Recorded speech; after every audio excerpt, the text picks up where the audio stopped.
So I get to talk a few minutes about PNSQC because we provided the donuts. Everybody like the donuts today? All right. All right, so I am the program chair at PNSQC. My name is Phil Liu.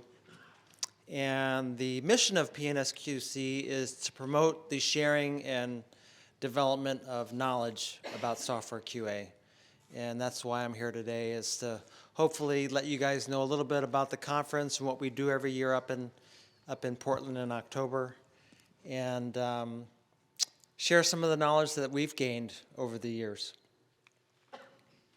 Just a little bit about us. We are the oldest software quality conference, I think, in the world, actually, 38 years, up in Portland every year, usually on Columbus Day. So it'll be October 12th this year. And we're a nonprofit run by all volunteers. I think Moss is a volunteer. Yingki has also volunteered. Anybody? Tracy has done some volunteering here. John has done some volunteering at the conference. And the conference is all nonprofit, all volunteer run. So it's a lot different than a typical commercial conference where people are trying to talk about their stuff that they want to sell you, right? And the people that come to speak at the conference are really just sharing their experiences, just like we do here today, on what they tried. Maybe it didn't work. Maybe they tried and it did work, and that's great. And we have a really wide variety of topics, from things like today, acceptance testing, or machine learning, or agile stuff, things like that. We just opened our call for abstracts yesterday, and our conference is a little bit different than most commercial conferences in that we require a paper. And the paper really makes the presentations a lot deeper. So you go to the conference, you read the paper, and then you can really ask some targeted questions about that author's work that they did. There's three kinds of papers. One of them is a technical paper, which is about some of the problems that you're facing, some solutions that you tried, and maybe you were successful or not successful, and talking about that example and maybe how it could be applied to other problems within the software industry. And then we have a technical brief, which is perhaps you have some problems that you've approached and you have some methodologies that you're trying currently in process, and maybe you have some initial results for your enterprise or your department, but it's not quite finished yet, but you want to talk about your ideas because you think they're good and you want to share them. And then the last one is a poster paper, which is a lot more casual, kind of like a science fair project where you have kind of like a poster, and you post your ideas and what you're doing, the problems that you're solving, and people casually come up and have a conversation with you, and you talk to them, and they share their ideas with you about what their thoughts are, as well as you talking about what you're doing.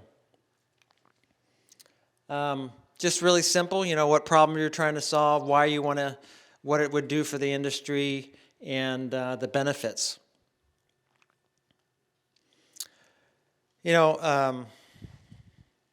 Yesterday we had our kickoff for the conference, and I think I forgot to talk about the benefits of being a speaker. One of the benefits of being a speaker, of course, is that you get into the conference either for free for a full technical paper or half price as a poster paper.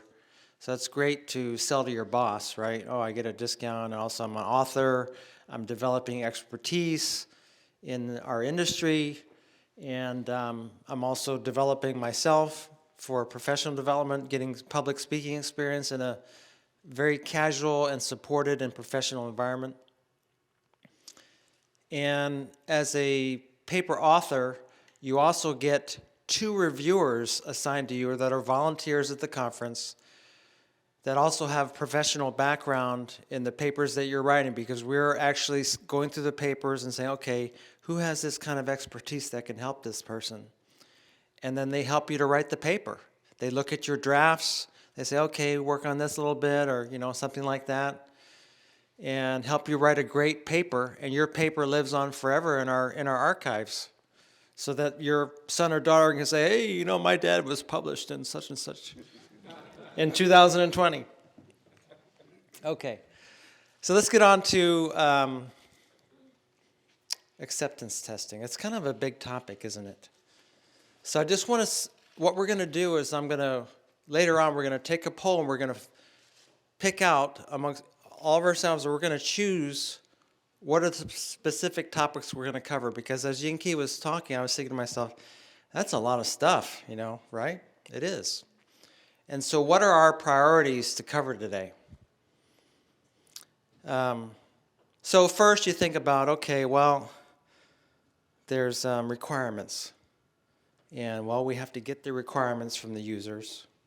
Are they good requirements? Are we talking to the right people? Right? Then you may say, okay, well, I've got the requirements. Now I need to validate them. You know, do they really represent the users? Can they be tested? Are these requirements that we can actually test and develop? Right? And then you think about, okay, well, these requirements need to be developed into tests and test cases. Do these test cases validate that this was done? And even if they are good test cases, maybe they're not testing the right thing. We have to really validate our test cases too, right? And then after you run tests, we expect the vendor to run their tests, do their own internal testing. And then we have defects, right? And we have to manage those defects. We have to examine those defects. And then, of course, you know, maybe they turn it over to us for UAT. And so UAT, well, user acceptance testing. So who's the user?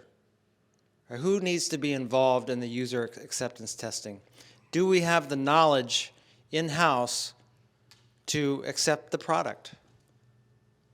And if we're going to call in end users, you know, what breadth of knowledge do they have about the domain and what the system is supposed to do? And maybe this person only has this little expertise. Maybe this person only has this piece of expertise. How do we make sure that the whole system is covered by all the users, the functions that are going to be developed by the vendor, right? And then maybe you have a pilot, right? And so what are the conditions to go into pilot phase? What are the conditions? Okay, pilot's done, right? All these things need to be considered. So I'm going to have you guys determine what we're going to cover amongst all those things. I hope you were listening carefully and taking notes. So what I want you to do is go to menti.com on your phones, and you're going to enter this code, 178750. And you're going to tell us what you think is what you want to cover today. So everybody go in there and start doing their thing, and I'm going to show and don't be afraid to put something that's already,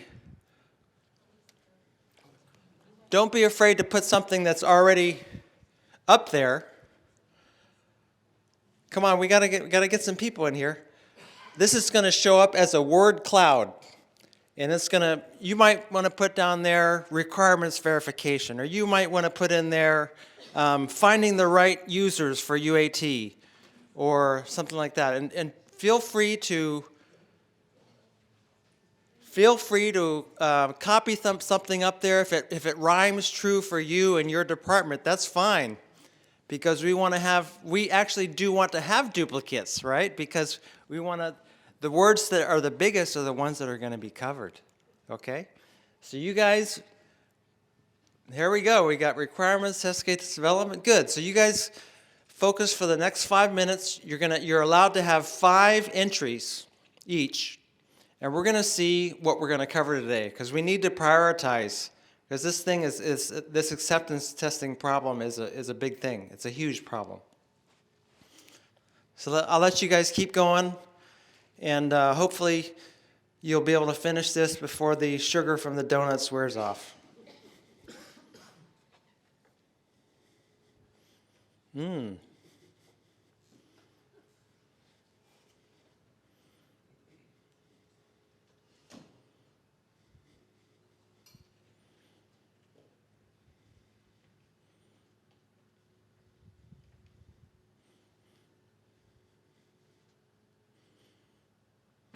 keep going. I'll give you another, let's see here, another 90 seconds. Give you another 90 seconds.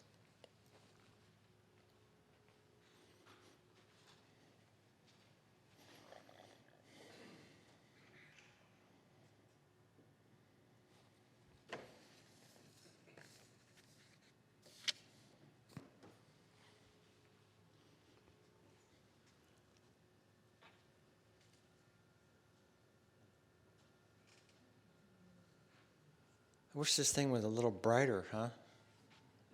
Nothing we can do about that, huh? Lights off a little bit. Yeah, okay. Looks like we're gathering around requirements gathering and test case development, exit criteria.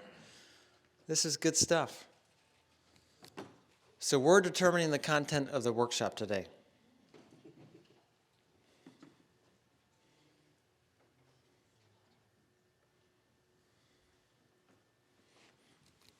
Okay, we got another 30 seconds.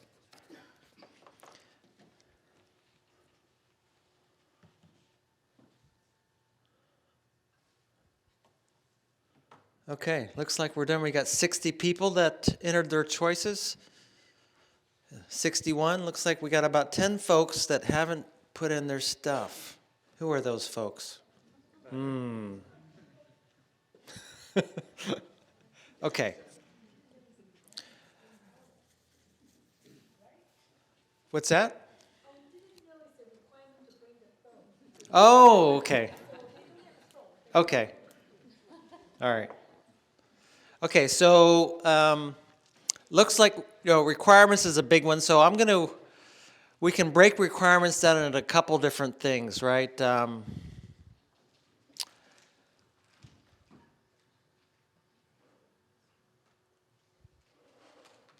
So the first topic we're going to cover today is requirements gathering. The second topic we're going to cover today is requirements validation and verification. It looks like the number 3 thing we're going to be covering today is about test cases.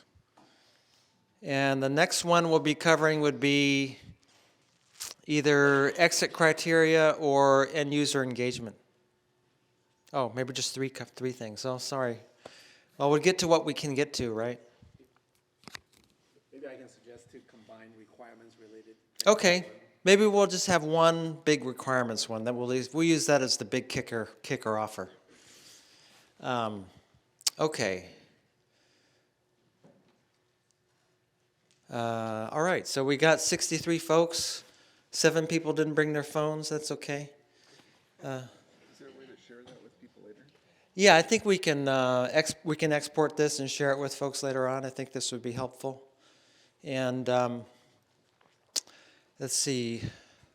Before we get started, I'll tell a little joke so we can laugh a little bit. And so Yinki said, "Oh, you gotta tell a joke tomorrow." So I'll think about something, And so acceptance testing reminds me of the story of the cat and the mouse, and it's not the same story that you're used to hearing.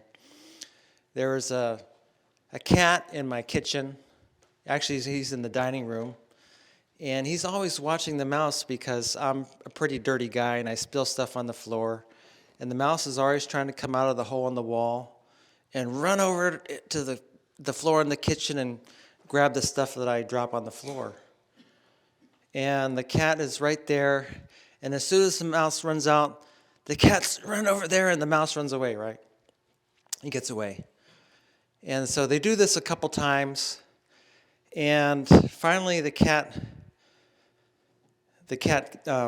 gets smart. And so the cat goes, "Roof, roof, roof!" And the mouse runs out there. He's eating the cheese, because he thinks the cat is gone. And the cat runs out there and jumps on the mouse. And he starts, just as he's about to eat the mouse says, "Wait a minute, that's not fair, you cheated." And the cat says, "I cheated?" He says, "Yeah." And he said, "Well, these days with globalization, if you don't speak two languages, you're screwed.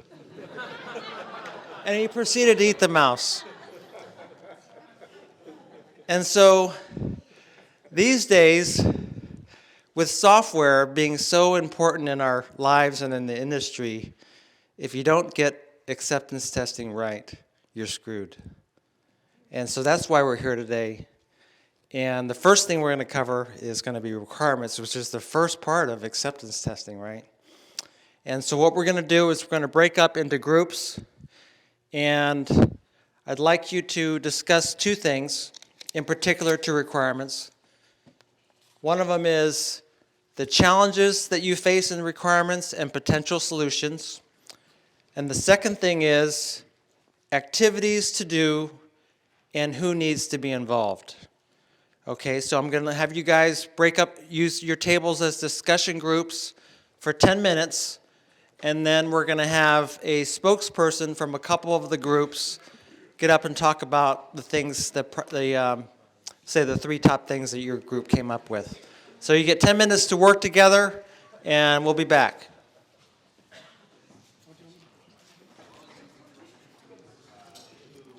I have one kind of bookkeeping thing to mention, and it's related to the subject about the benefit of being an author and attending event like this.